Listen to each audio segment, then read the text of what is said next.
we found here is a very interesting machine. This is a Compaq Prosignia laptop. It was intended to replace the Armada and possibly definitely the LTE series, but possibly the Armada series as well. The Armada was like their sleek, sexy version of the LTE.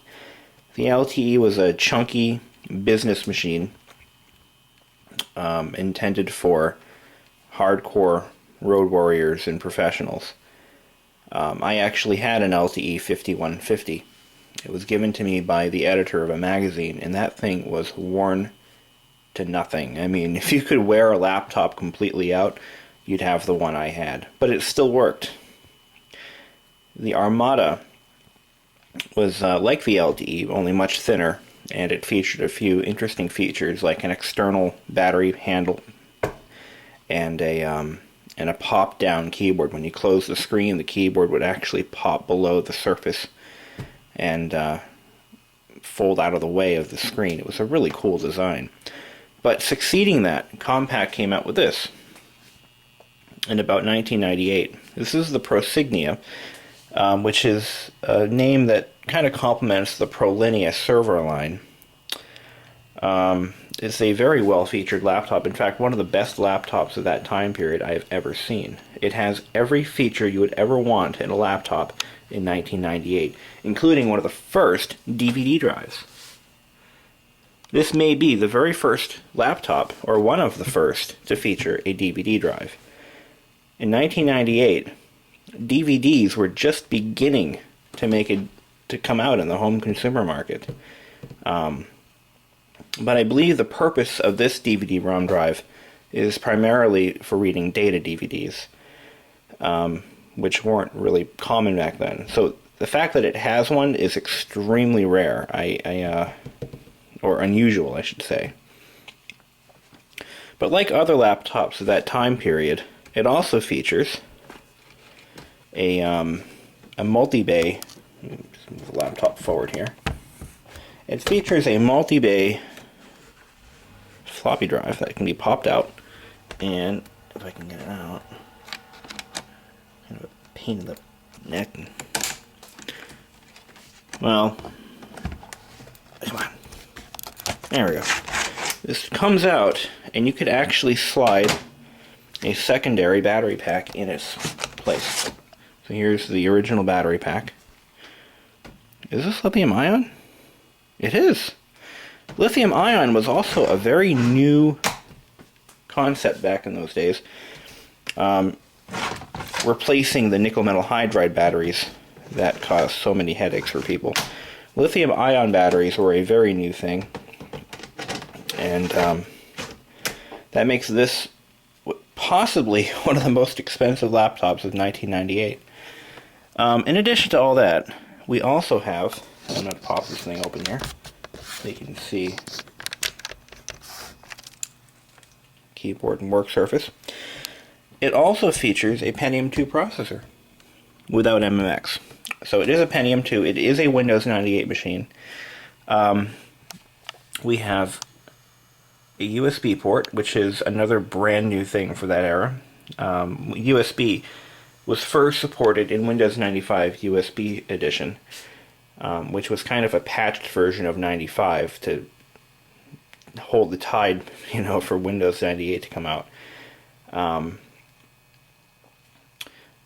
So this machine is more in the lines of the desktop replacement category. It features every feature that a desktop would have, including a built-in floppy drive that could be used concurrently with the CD-ROM drive or DVD-ROM drive, and a rather large, for the time, I believe that's about a 15-inch display. I have a tape measure here, right here on my table. Let's see how big this screen is. I want to say it's 15, possibly a 14. This is, by the way, the proper way to measure. This is a 14-inch. So, or actually more like a 13. Here, let me, I have to do this with two hands, and I'll tell you what the measurement result is. It's actually 13.5 inches. So there you go. 13.5-inch screen, which was big back then. DVD-ROM, USB, Windows 98, and still manages to find room for 2 Type 2 slots, PCMCIA slots, or 1 Type 3, as the case may be. It still features a parallel serial VGA and a docking station port. What makes this laptop even more interesting is it's one of the few Compaqs to have an internal power supply, as evidenced by the 3-prong AC input cord. I mean, that's just amazing. And as most laptops of that time period included, this one still has a infrared port on the back. These were becoming popular with PDA users. You could hold your PDA right up to it and synchronize it, as I used to do when I had my Palm Pilot. In fact, I believe I had a desktop infrared port that it would sit on top of my machine, and I could synchronize my PDA through it. It was pretty cool.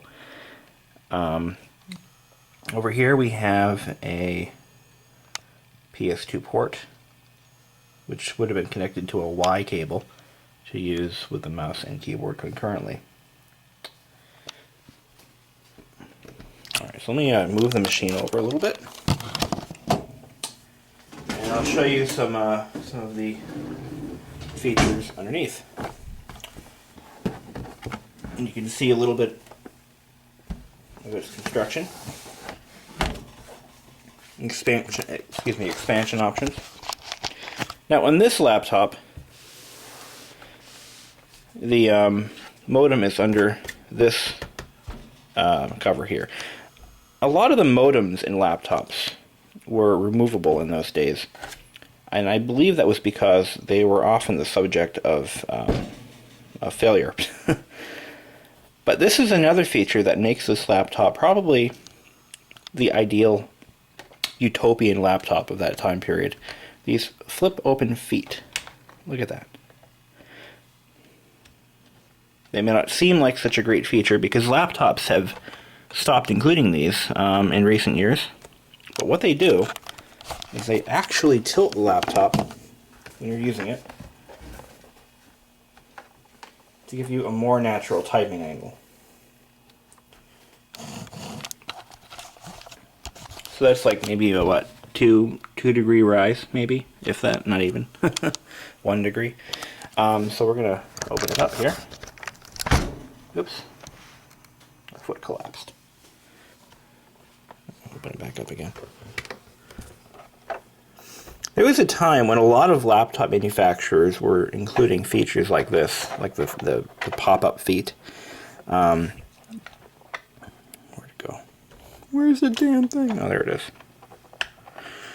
I can tell you that I had an AST Essentia 900N that had a very interesting approach to the flip open feet option. It actually had 2 posts that were spring-loaded, and they would spring out from the back of the machine. You had to turn them to unlock them, and they would spring open, and it gave the machine almost an inch rise on the back. So these feet suck. They don't seem to work. They just fold open, or fold back up. And as you can imagine, a lot of times laptops who've had feet built into them, unlike Apple's industrial strength design on their on the PowerBook 140s and 70s, a lot of times those feet would break off. So when you have a laptop that's this old, generally those feet are missing if they were ever included. But as you can clearly see, they really suck, and the laptop just falls over. I call that bad design, but hey, at least they tried. Alright, let's see if this thing turns on. I had charged it up last night, and I think it actually showed signs of folding a charge, so let's see what it does. Hey, it comes up.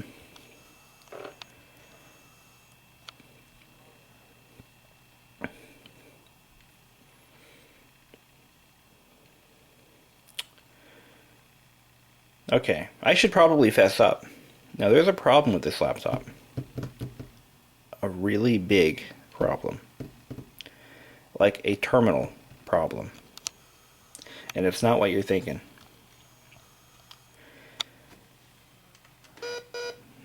Turn this thing off here. This power button doesn't really turn it off. It wants to go to sleep instead, but I don't know. It's just, I think if I hold it down long enough, maybe? I don't know. Maybe there's some kind of interlock? Well, that shuts it up. And if I press it again... Okay, so that is definitely the off switch. Alright. Good enough. So I'll tell you why this laptop is actually in pretty rough shape. And I was very disappointed when I found this out. But on the other hand, I was happy that the previous owner had done his or her due diligence. It was actually a sign of goodness in some people that the person had done what they had done. But I wish they had executed their maneuver a little more gently. So under this cover is the hard disk drive bay. We're going to pop this open. Beautiful design. I love this laptop. Pull this cover off, and you'll see that there's no hard drive caddy, nor is there a hard drive. But it gets worse, much worse. When they had removed the hard drive caddy, they had actually ripped the thing completely out, and they had done it with such brute force that it destroyed the hard drive interface connector on the motherboard. Absolutely annihilated it. You can't really see this with the camera, but the pins are all bent upward, and some of them are bent downward. The real issue with this is I could possibly... Oh, but the connector itself is completely destroyed. The piece is missing and everything. I could probably make this work if I got another caddy. It's possible. Very possible. Unfortunately, not likely. I could spend hours straightening out those pins, but the connector is still busted. And it may not have the same integrity that it would have normally had. So, here's where I am with this machine. There's not much else I can do. I'm going to have to hang on to it, and because it's in such good condition. I mean, there's nothing broken, nothing missing, it's all there. The labels are intact. The thing is in beautiful condition, as good as I could ever imagine. But that one flaw. I found another one of these on eBay. It's $50. And it doesn't work. It's actually in pretty beat up condition. Being sold for parts. But it does turn on, and it does have the parts I need. So, I'm contemplating buying it. I don't want to spend money on these machines. That's not what I do here. But I got this one for free. And I would have spent about $50 if I were to buy one in good condition. But I would never have gotten one in this condition. I kind of want to keep this around. I want to fix this, just like I'm fixing the Epson.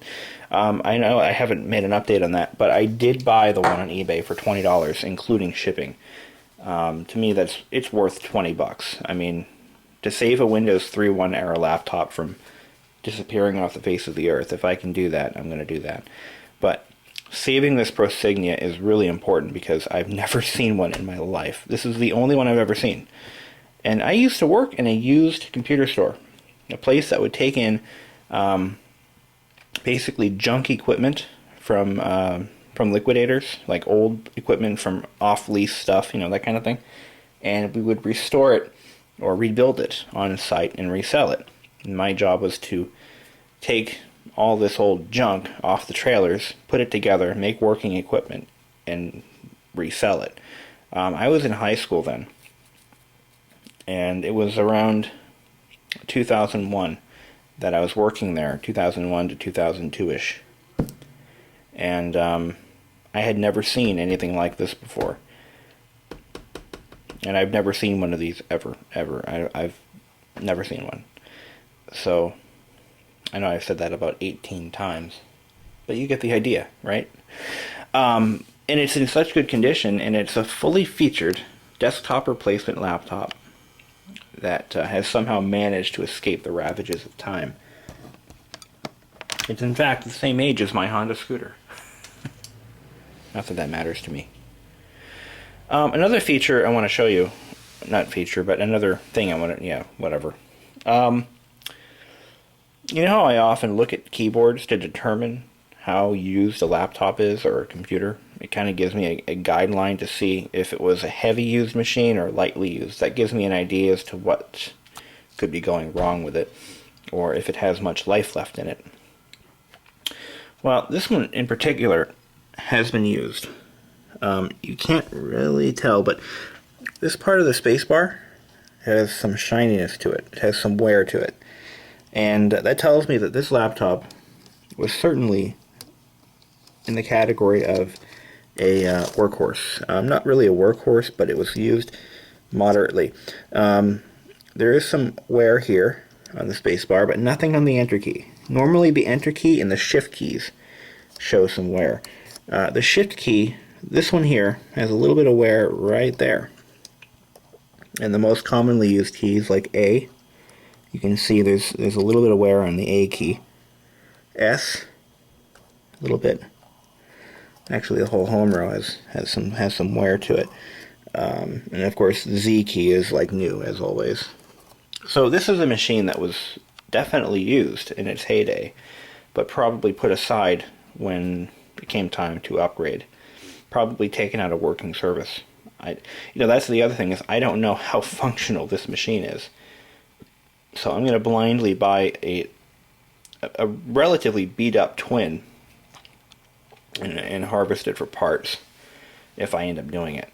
So anyway, that's that.